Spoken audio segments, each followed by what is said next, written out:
Here's the thing about being human in a galaxy full of herbivores. You get used to people running away from you. Not sprinting, mind you. That would be too honest. No, it's more of a strategic retreat, a sudden remembering of urgent business elsewhere, a convenient need to check something in the opposite direction. Before we begin, YouTube shows me that 93% of you haven't subscribed yet.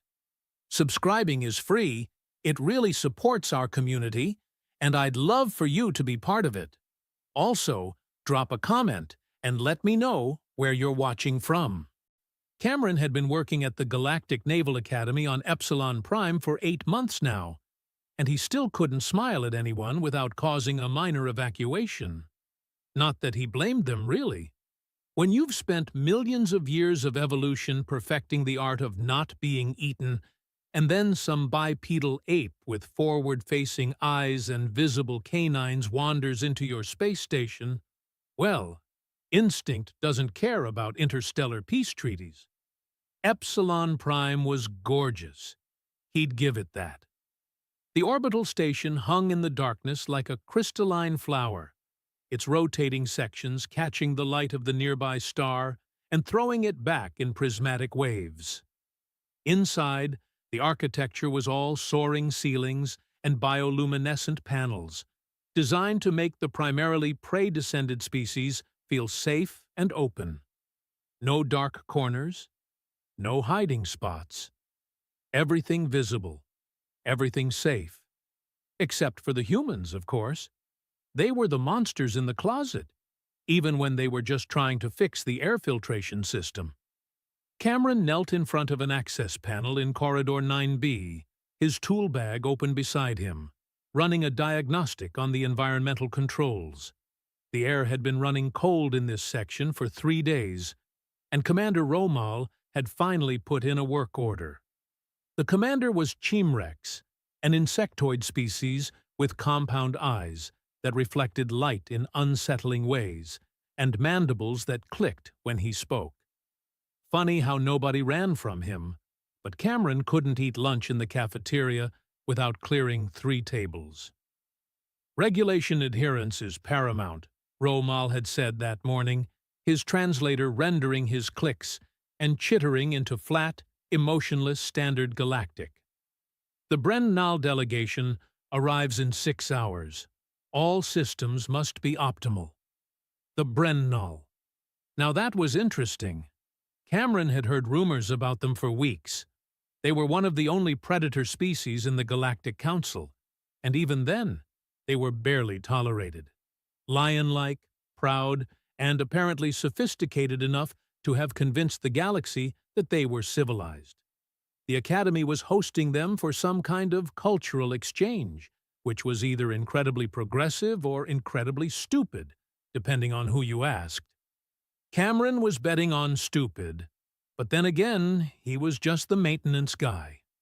What did he know? "Excuse me," the voice came from behind him, high-pitched and trembling. Cameron didn't turn around immediately. He'd learned that lesson the hard way. Instead, he called out, "Yeah, just fixing the temperature controls. Should be done in a few minutes. I need to access the storage locker. Behind you." Now Cameron did turn, slowly, keeping his movements deliberate and his face carefully neutral. A Lepni cadet stood there, about 3 meters away, which was actually closer than most of them got. The species looked like someone had taken a rabbit, made it bipedal, and given it anxiety. This particular specimen had gray and white fur, large amber eyes that were currently the size of dinner plates, and ears that kept swiveling toward Cameron like organic radar dishes. "Sure thing," Cameron said softly, already shifting to the side. "It's all yours." The cadet, whose name patch read Pip, edged past him like he was navigating a minefield. His nose twitched constantly, and Cameron could see his pulse hammering in his throat. When Pip reached the locker, his hands shook so badly he dropped his access card twice. Cameron wanted to help, wanted to say something reassuring, something to prove he wasn't going to suddenly grow fangs and pounce. But he'd tried that before. Talking just made it worse. So he turned back to his panel and pretended to be absorbed in his work, while Pip grabbed whatever he needed and fled. The soft patter of feet retreated down the corridor, and Cameron sighed. 8 months. 8 months of being treated like a walking nightmare. He'd worked with wild animals back on Earth, spent 2 years volunteering at a big cat sanctuary in Montana, and the tigers there had been more comfortable around him than his co-workers here. You cannot take it personally. The voice was familiar, warm with a hint of exasperation. Cameron glanced up to see Dr. Nell approaching, her dark hair pulled back in its usual practical bun, her gray eyes amused. She was one of the few humans at the academy, a xenobiologist who'd been studying interspecies relations for the better part of a decade. She was also the closest thing Cameron had to a friend on this station. "I don't," Cameron lied, closing the access panel. "I'm just wondering why I left Earth for this. The generous pay, the opportunity to see the stars, the chance to terrify innocent rabbit people." Nell crouched beside him, examining his work. "You know, they're going to get used to you eventually." "Sure. Another decade or two, and they might not hide when I walk into a room." Nell laughed, the sound echoing off the polished walls. "Have you heard about the Brennanal visit? Hard to miss. Romal's been on everyone about protocols and proper behavior. I'm assuming that includes me not breathing too loud or existing too visibly." "Actually," Nell said, and there was a gleam in her eye that Cameron had learned to be wary of, "I was hoping you'd be visible." "Very visible." Cameron stood, wiping his hands on his work pants. "Why do I get the feeling I'm about to regret this conversation?" "Because you're perceptive. Look, I'm running a research project on interspecies psychology, specifically how different species perceive and interact with predator-descended beings. The Brennanal visit is a once-in-a-lifetime opportunity. They're bringing cubs, Cameron, actual younglings. That hasn't happened in over 2 centuries. And you want me to... what? Stare at them? I promise you, that'll go over well. I want you to observe, to be present, to give me your perspective as someone who actually understands predator behavior." Nell's expression turned serious. "Everyone else here is approaching this from a prey mindset. Even Romal, even the other scientists. They're cataloging threats and defensive postures. But you actually know what you're looking at." Cameron considered this. It was true that his background was unusual, not just for the Academy, but for humans in general. Most people's experience with predators was limited to house cats and the occasional zoo visit. Cameron had spent years working hands-on with apex predators, learning their body language, understanding the difference between aggression and play, dominance and curiosity. "I'll think about it," he said finally. "Think fast. They arrive in 5 hours, and the observation deck is going to be packed."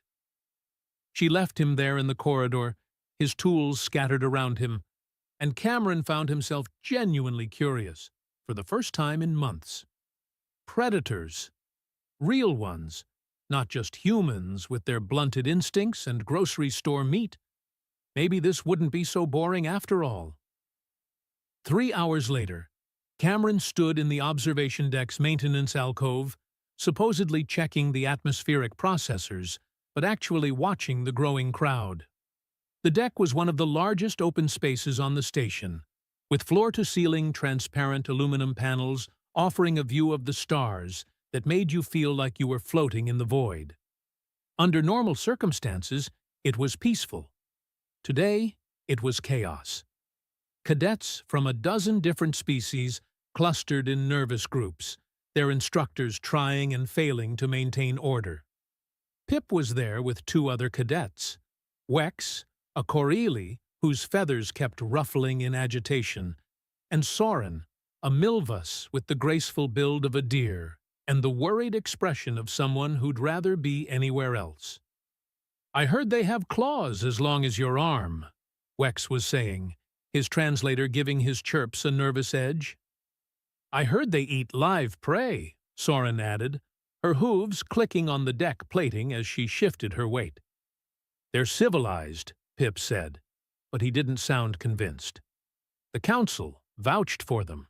They wouldn't let them come here if they were dangerous." Cameron almost laughed. The council had vouched for humans, too, and look how well that was going. He returned his attention to the supposedly faulty processor, which was working fine, and waited. The arrival was announced with all the pomp the Academy could muster. Commander Romal stood at attention near the airlock, flanked by senior staff. Dr. Nell was there too, her recording equipment discreetly positioned, her expression professionally neutral. The airlock cycled. The doors opened. And the Brennal entered. Cameron felt his breath catch. They were magnificent.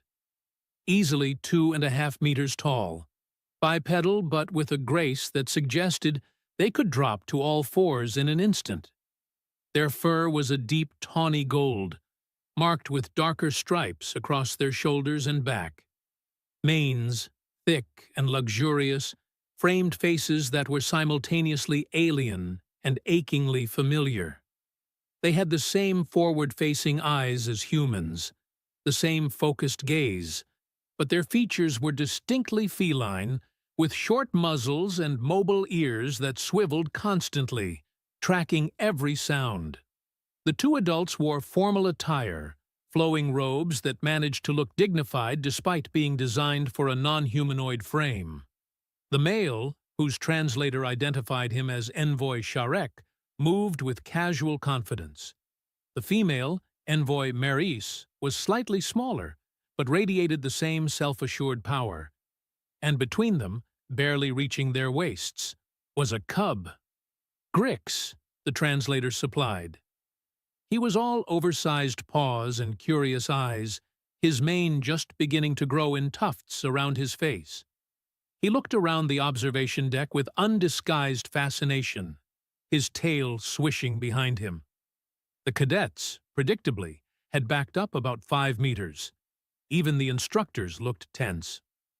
"Welcome to the Galactic Naval Academy," Commander Romal said, his mandibles clicking out the formal greeting. "We are honored by your presence." Sharek inclined his head gracefully. "The honor is ours, Commander. We hope this visit will foster greater understanding between our peoples." His voice, even through the translator, had a rumbling quality, like distant thunder. Several cadets flinched. Cameron watched, fascinated, as the delegation began their tour. Romal led them around the observation deck, pointing out various features while maintaining a careful distance. The Brendanal were perfectly polite, asking appropriate questions, making all the right diplomatic noises. But Cameron could see the tension in their shoulders, the way their ears flicked back when someone gasped or stepped away too quickly. They knew they were being judged. They knew one wrong move would confirm every prejudice. Little Grix, however, seemed oblivious to the politics. He kept trying to wander off, investigating interesting objects and peering at the various species with unfiltered curiosity. Maris kept a gentle hand on his shoulder, steering him back to the group. Then disaster struck. Well, not disaster, but something that felt like disaster to everyone except Cameron. Grix spotted Cameron's tool bag. Or, more specifically, he spotted the hydrospanner that had rolled about 1/2 meter away from it, its metallic surface catching the light in interesting ways. The cub's ears perked up, his eyes locked onto the tool. And then, with the universal single-mindedness of small children everywhere, he broke free from his mother's grip and pounced. The observation deck went silent. Every eye turned to watch as Grix attacked the hydrospanner with all the ferocity of a kitten with a string toy. He batted it with one paw. It rolled. He chased it. When it stopped, he crouched low, his hindquarters wiggling, and pounced again. Cameron, still in his maintenance alcove, found himself grinning. It was play behavior, pure and simple. The cub wasn't hunting, wasn't being aggressive. He was just being a kid. The hydrospanner rolled directly to Cameron's feet. Grix followed it and looked up, suddenly aware he'd wandered into someone else's space. For a moment, they stared at each other, human and Brennanol, predator and predator. Then Grix did something that made Cameron's heart melt. The cub let out a tiny growl, barely audible, the kind of mock fierce sound that young animals make when they're playing at being grown up. His ears were forward, his tail high, his whole posture screaming, "I'm so scary! Look at me!" Cameron didn't think. He just responded the way he'd responded to 100 cubs back at the sanctuary, the way that felt natural and right. He dropped into a crouch, looked directly at Grix, and growled back. It was a rumbling, playful sound, accompanied by a wide grin. Then he laughed, warm and delighted, and held out the hydrospanner like an offering. The observation deck erupted in panic. Pip made a sound like a squeaky toy being stepped on. Wex's feathers exploded outward, and then the cadet simply fainted, dropping like a stone. Soren backed up so fast she crashed into a bench. Even some of the instructors looked ready to bolt. But Cameron wasn't paying attention to them. He was watching Grix's face light up with joy, watching the cub recognize a playmate when he saw one.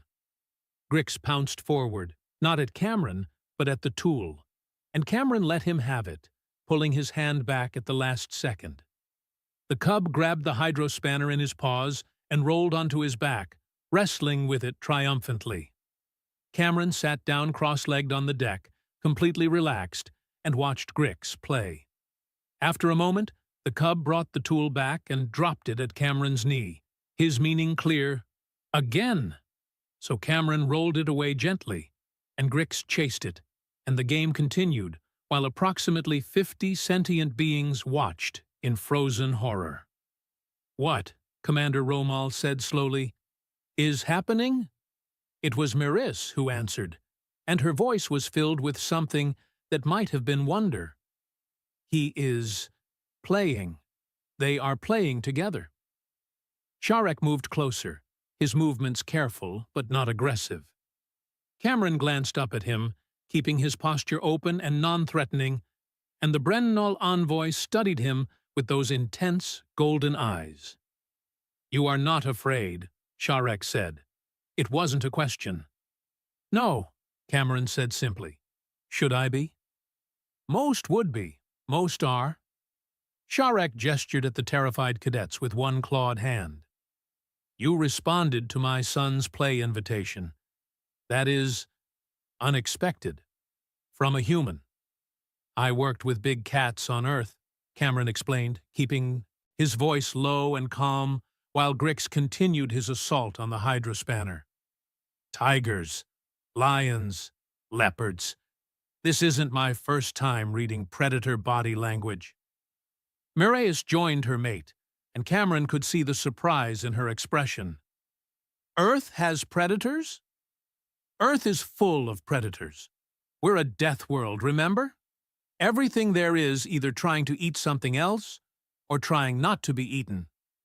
Humans just happen to be the ones who got good at both." Dr. Nell approached, her recording equipment capturing everything, her face alight with scientific glee. "This is remarkable. Cameron, would you be willing to continue this interaction for research purposes?" "I'm literally just playing with a kid," Cameron said, but he was smiling. Grix had abandoned the hydrospanner and was now batting at Cameron's bootlaces, his tiny claws retracted, his movements pure play. "You are doing more than that," Sharek said quietly. "You are treating my son as what he is, a child, not a threat, not a monster, a child who wants to play." The observation deck was still silent, but the quality of the silence had changed.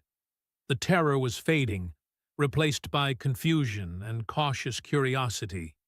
Even Soren had stopped backing away, though she still looked ready to bolt at any second. Wex was being revived by another cadet, his feathers still askew. Cameron picked up Grix gently, holding the cub at arm's length, and the little Brennanal mewed happily, pawing at the air.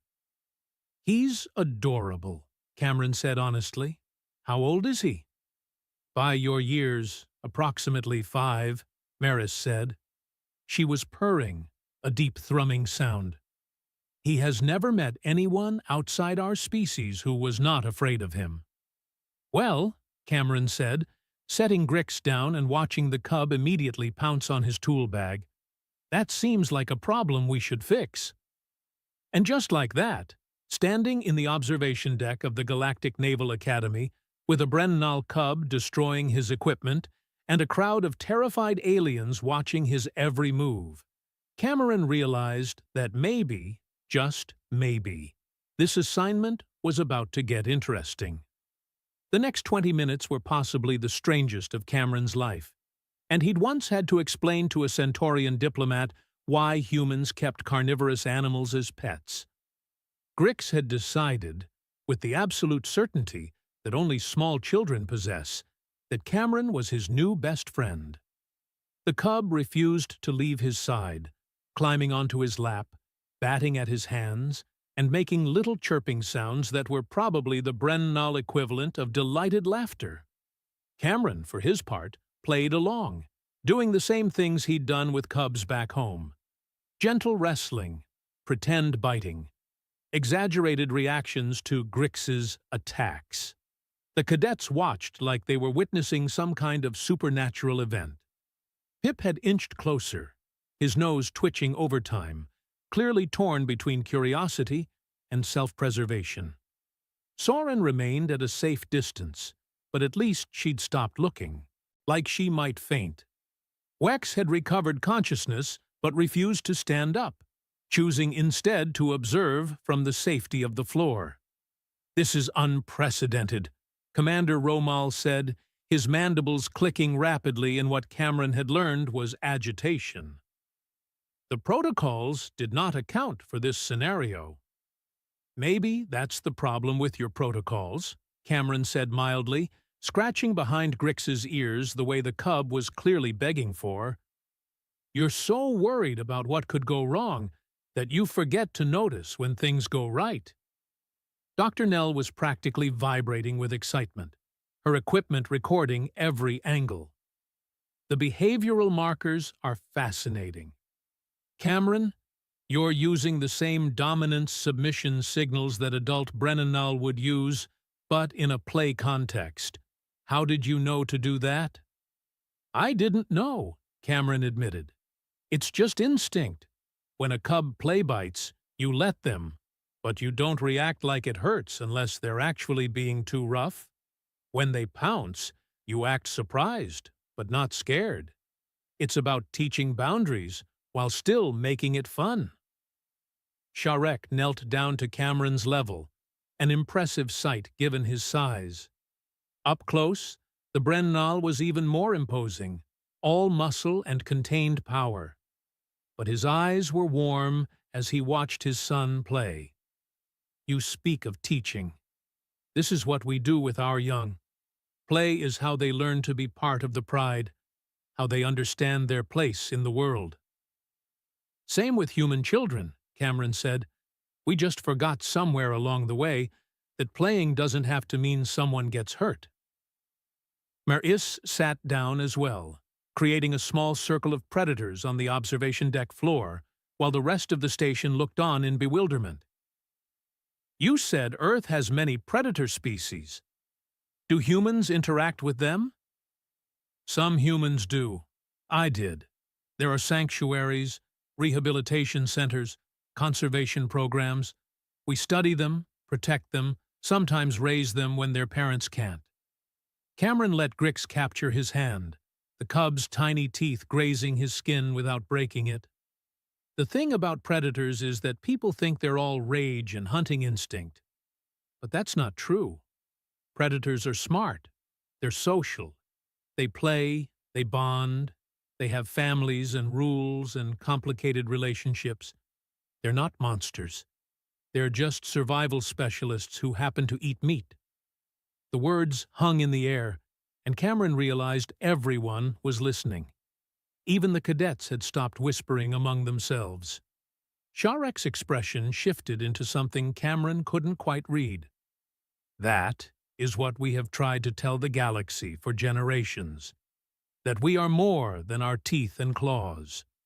But they do not listen. They don't listen because they're scared, Cameron said. And I get it. I really do. Fear is a powerful thing. But you know what's more powerful? Understanding. Actually taking the time to learn instead of just assuming.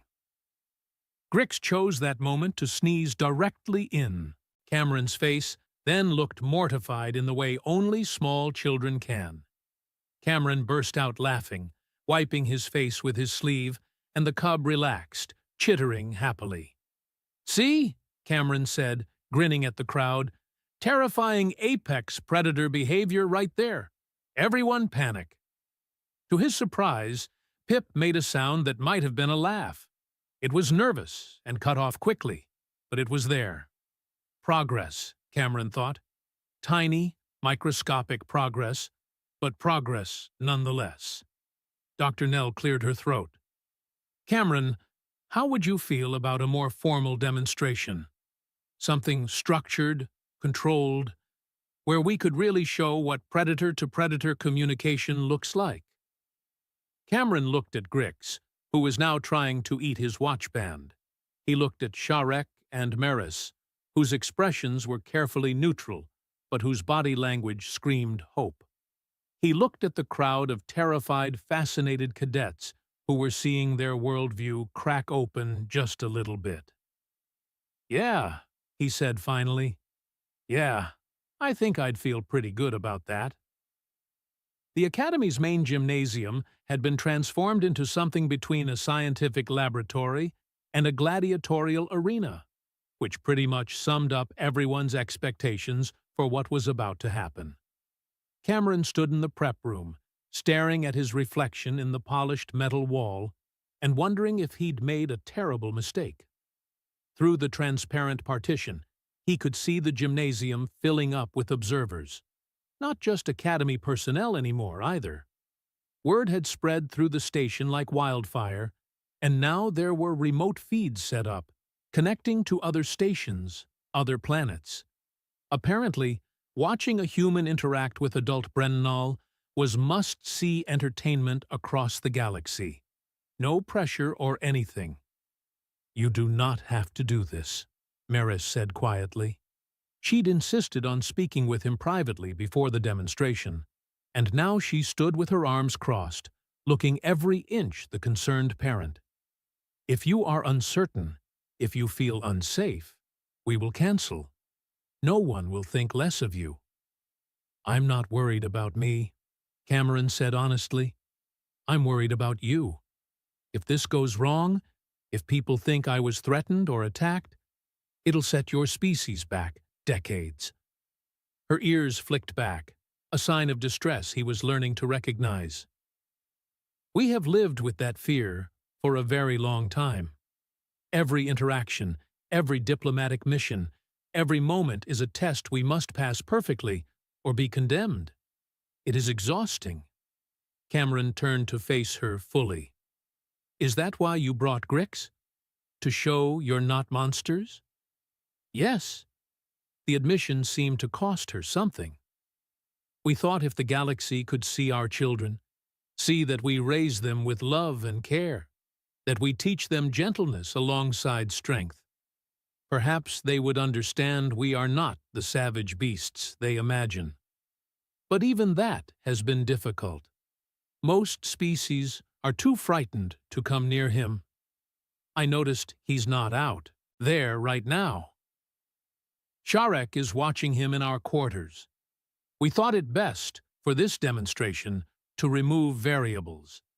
If something goes wrong... She trailed off, but Cameron understood. If something went wrong, they didn't want their child to see it. Nothing's going to go wrong, Cameron said, with more confidence than he felt. Your husband and I are going to walk around, maybe do some play fighting, show everyone that predators can communicate without violence. It'll be boring, actually. Disappointing. People are expecting blood and drama, and they're going to get a nature documentary. Maris made a sound that was almost a laugh. You are either very brave or very foolish.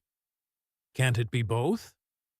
This time she did laugh, that deep purring sound that vibrated through her chest. You remind me of Sharek when he was younger. Before the weight of representation made him cautious. He used to joke even in serious moments. What changed? Her expression darkened. We had an incident 10 years ago. A trade delegation on a neutral station. There was a misunderstanding. A Brennanal merchant reached for something. A guard thought he was attacking. By the time it was sorted out, 3 people were injured, and our entire trade agreement was dissolved. It did not matter that we were not at fault. It only mattered that we were predators, and predators are dangerous. Cameron felt something cold settle in his stomach. That's not fair. No, Maris agreed, it is not. But it is reality. We are judged not by our actions, but by what others fear we might do. You understand this, yes? You said humans face similar prejudice. Yeah, but at least we're numerous enough that we can't be completely shut out. There are billions of humans. How many Brennanal are there? In the galaxy? Perhaps 80 million. On worlds within council space? Fewer than 2 million. We are a small population, Cameron. We can be ignored, sidelined, excluded, and it barely registers as a problem to most species. They simply do not think of us. The bitterness in her voice was raw, and Cameron found himself angry on her behalf. It was one thing to be feared when you were powerful, numerous, a threat that couldn't be dismissed. It was another thing entirely to be feared when you were vulnerable, when that fear translated directly into isolation and marginalization. Then, let's give them something else to think about, Cameron said firmly. Let's show them what they've been missing. Maris studied him for a long moment, then nodded. Dr. Nell explained your background. You have worked with many predators on Earth. May I ask, were they ever afraid of you? Cameron thought about it. Sometimes, especially the rescued ones, the ones who'd been hurt by humans before. But most of them, once they got to know me, once they understood I wasn't a threat, they were curious, playful even. I had a tiger named Sasha, who used to greet me by chuffing and rubbing her head against the fence. She was 300 kilograms of apex predator, and she wanted scratches behind her ears. We are not so different then. Brennanal also enjoy scratches behind the ears.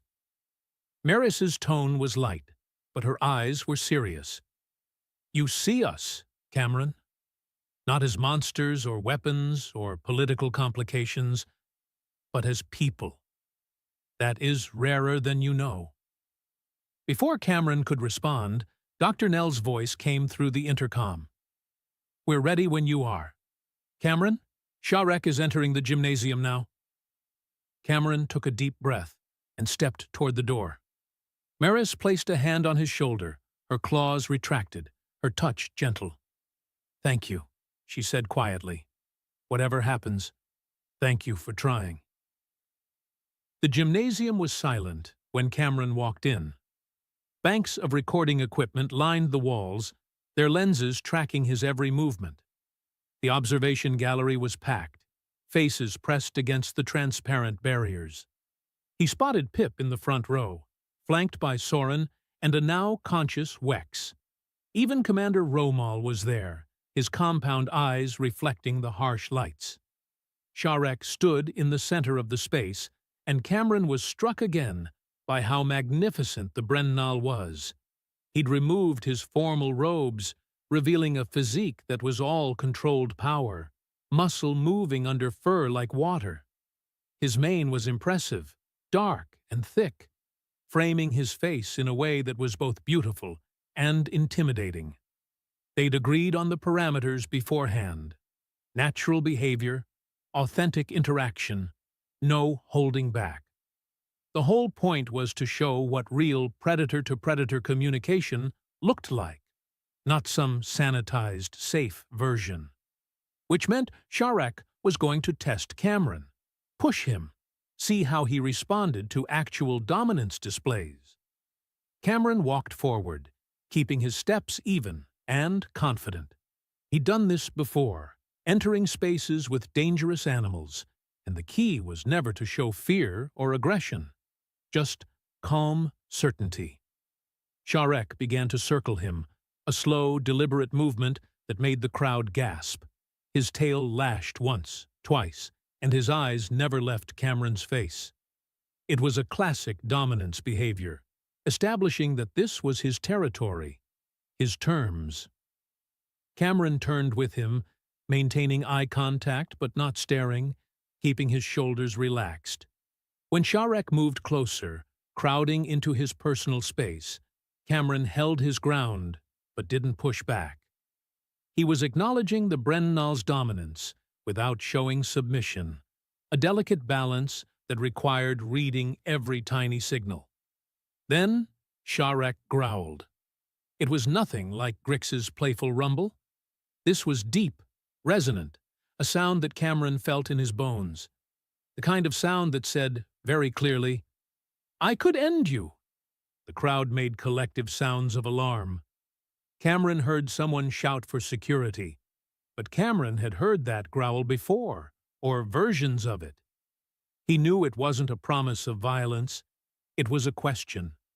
It was Sharek asking, "Who are you? And do you understand the language we speak?" "So," Cameron growled back. Not as deep, not as powerful, but clear and steady.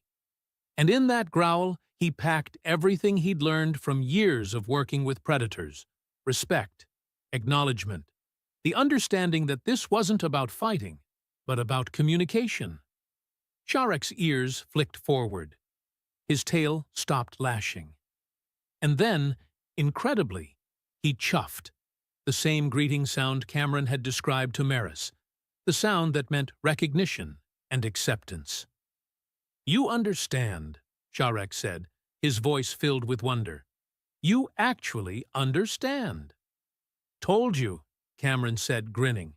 "Predators aren't that different. We all speak the same basic language." What followed was part demonstration, part dance. Sharek would display, Cameron would respond. They moved around each other, testing boundaries, establishing mutual respect. When Sharek mock-charged, Cameron stood firm but shifted his weight, ready to move if needed. When Cameron reached out slowly, telegraphing his movement, Sharek allowed the touch, permitted Cameron to briefly make contact with his mane. It was exactly what Dr. Nell had hoped for: a clear, observable example of predator interaction that wasn't violent. They were communicating, negotiating, understanding each other through body language and sound, through movements that looked aggressive to prey species but were actually sophisticated and nuanced. "This is remarkable," Dr. Nell narrated for the recording, her voice clinical but excited.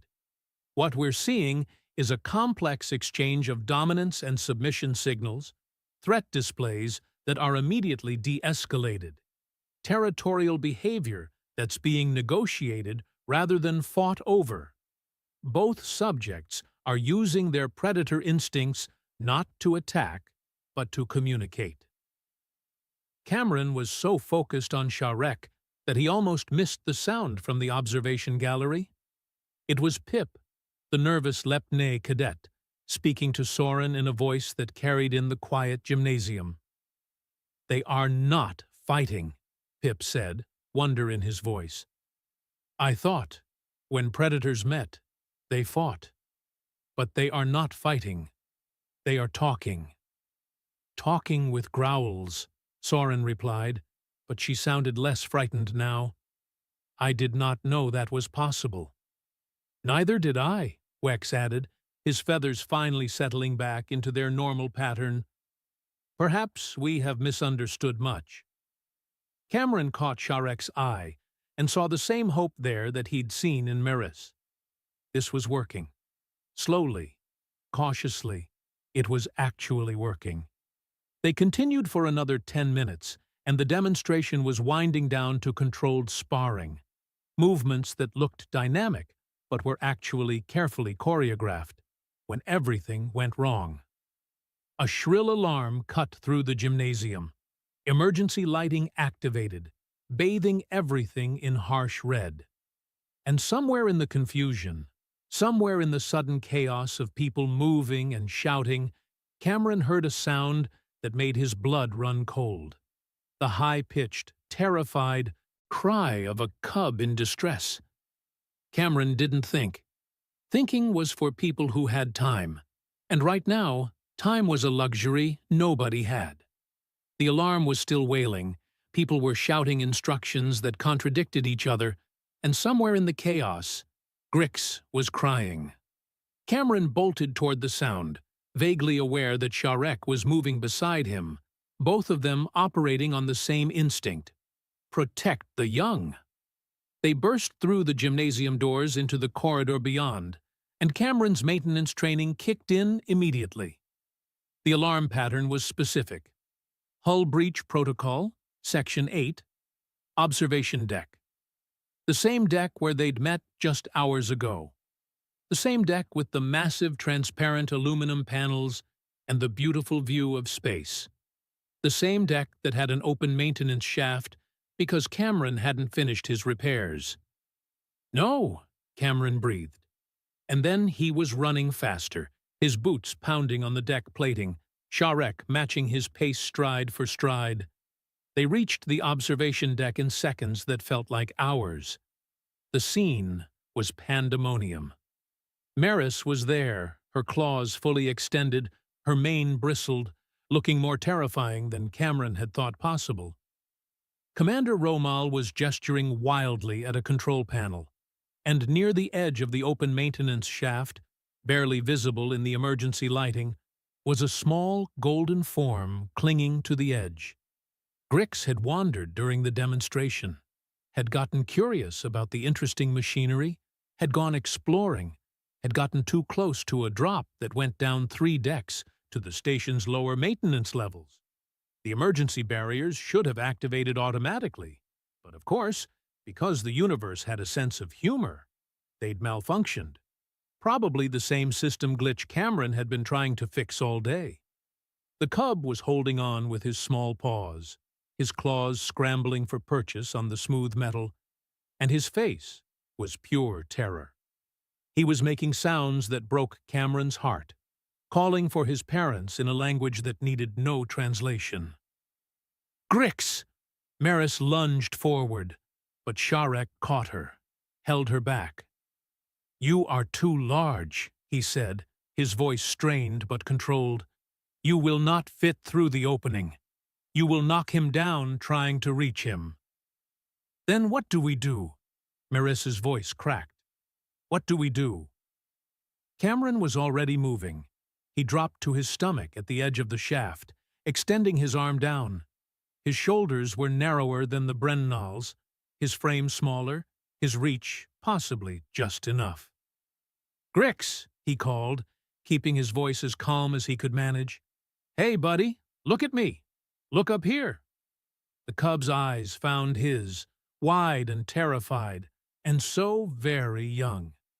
"I need you to reach up with one paw, okay? Just one. I'm going to grab you. Can you do that for me?" Grix made a small sound, somewhere between a whimper and a chirp. His paws were slipping, his strength fading fast. "Now, Grix. I need you to reach now." The cub extended one small paw upward, stretching as far as he could. It wasn't enough. Cameron was still 10 centimeters short, maybe 15. "I am going to lower you," HFY said, and before Cameron could protest, he felt powerful hands grip his ankles. "Do not let go of him. No matter what, do not let go." Then Cameron was sliding forward, the edge of the shaft passing under his chest, his arms extending into empty space. The drop yawned below him, darkness and danger, and a fall that would hurt even if it didn't kill. But HFY was holding him, his grip unshakable, lowering him inch by inch. Cameron's fingers brushed fur. He stretched further, felt his shoulder joints protest, and then his hand closed around Grix's wrist. "Got him!" Cameron called. "Pull us up!" HFY pulled, smooth and strong, and Cameron held on with everything he had. Grix was light but terrified, thrashing slightly, making it harder. Cameron wrapped his other arm around the cub, pinning him against his chest, protecting him from the walls of the shaft as they rose. Then they were up, Cameron rolling onto the deck with Grix clutched against him, both of them breathing hard. Maris was there instantly, gathering her son into her arms, checking him over with frantic efficiency. Grix buried his face in her fur and wailed, all the terror finally spilling out now that he was safe. Cameron lay on the deck, staring at the ceiling, his heart hammering. His arms felt like jelly. He was probably going to have bruises on his ankles from HFY's grip, and he'd never felt better in his life. HFY knelt beside him, placing one massive hand on Cameron's shoulder. "You saved my son." "We saved your son," Cameron corrected, sitting up slowly. "I couldn't have reached him without you." "No," HFY said, and his voice was thick with emotion. "You could not have. We did this together. Predator and predator, working as one." The observation deck had filled with people again. The cadets who'd been watching the demonstration had followed the commotion, and now they stood in a loose semicircle staring at the scene before them. Two predators, exhausted and disheveled, having just cooperated to save a child's life. No violence, no aggression, just two people doing what needed to be done. Pip stepped forward slowly, his whole body trembling. "May I?" he started, his voice barely audible. "May I see if the small one is unharmed?" Maris looked up, tears matting the fur around her eyes. For a moment, Cameron thought she might refuse, might gather her family and retreat to safety. Instead, she nodded. Pip approached, each step clearly costing him tremendous courage. He reached Grix and, with shaking hands, gently checked the cub's limbs the way any medic would. "He is frightened, but undamaged," Pip said finally. "No injuries. He will be well." "Thank you," Maris said softly. "Thank you for caring." Soren was next, then Wex, each of them approaching slowly but genuinely, asking if they could help, offering comfort in their own ways. It wasn't much. It wasn't a complete transformation, but it was something. It was a beginning. Commander Romal clicked his mandibles, a sound Cameron had learned meant deep thought. "I was wrong," he said, addressing the room. "I believed predators were inherently dangerous, that proximity meant risk. But today, I witnessed cooperation, sacrifice, and gentleness. Perhaps the danger lies not in what species we are, but in our refusal to understand each other." Dr. Nell was recording everything, of course, but her eyes were suspiciously bright. "This is going out live to 60 stations," she said quietly to Cameron. "Everyone saw what just happened. Everything." Cameron looked around at the gathered crowd, at the Brennal family huddled together, at the cadets who were no longer running away.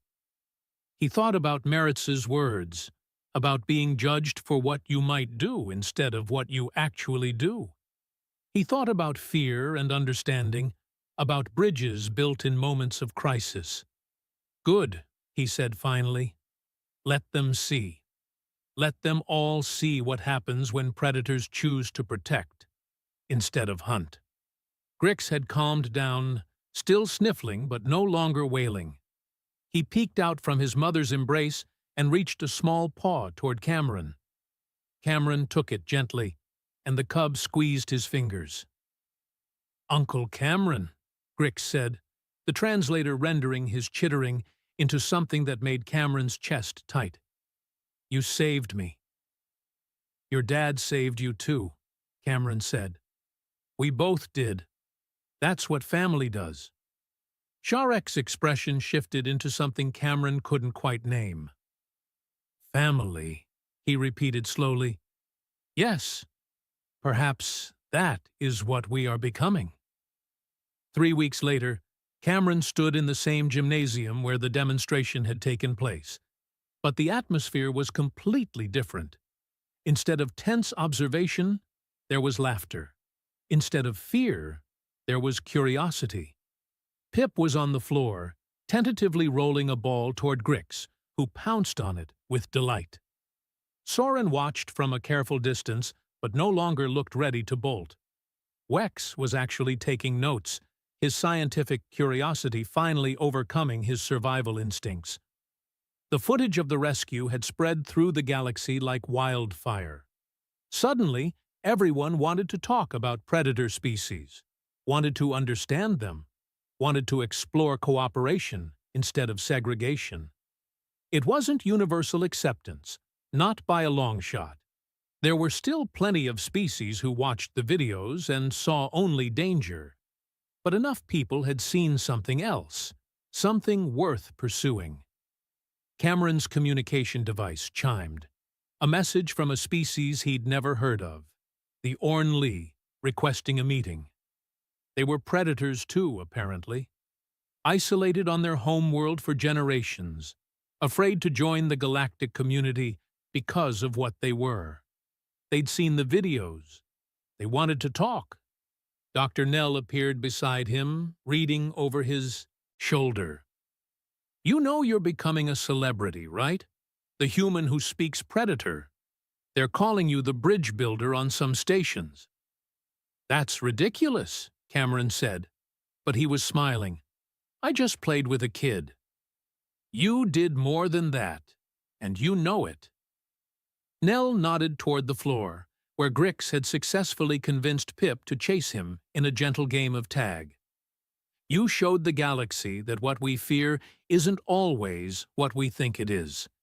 That sometimes the scariest thing isn't the predator in front of you, it's the assumptions in your own head." Cameron watched the cub and the cadet play, watched Maris and Sharek talking quietly with Commander Romal, watched understanding slowly, carefully, take root. "Maybe being a predator isn't about what you could do," he said softly. "Maybe it's about what you choose not to do, and who you choose to protect." Grix's laughter echoed through the gymnasium, and for the first time since arriving at the academy, Cameron felt like he was exactly where he belonged. Not despite being human, not despite being a predator, but because of it.